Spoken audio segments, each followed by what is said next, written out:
ఇంట్లో కుబేర మంత్రం చెప్పడం వల్ల కుబేర దేవుని యొక్క ఆశీర్వాదమే కాకుండా ధనం, ఐశ్వర్యం, పేరు కూడా మీకు లభిస్తుందని మీకు తెలుసా? ఈ మంత్రం మీలో ఉన్న నెగటివ్ ఎనర్జీని పాజిటివ్ ఎనర్జీగా మార్చి అప్పులు లేని జీవితాన్ని ఇస్తుంది. ఈ కుబేర మంత్రం చెప్పే వారి ఇంట్లో ధనం, ధాన్యం, ఐశ్వర్యం పెరుగుతుంది. ఈ మంత్రాన్ని చెప్పడం వల్ల వృధా ఖర్చులు తగ్గుతాయి.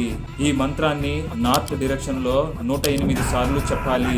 ఈ మంత్రాన్ని డైలీ మార్నింగ్ లేదా పౌర్ణమి రోజున చెప్తే మంచి ఫలితం లభిస్తుంది. నేను ఇప్పుడు ఈ మంత్రాన్ని ప్లే చేస్తాను. కళ్ళు మూసుకొని రిలాక్స్ గా వినండి.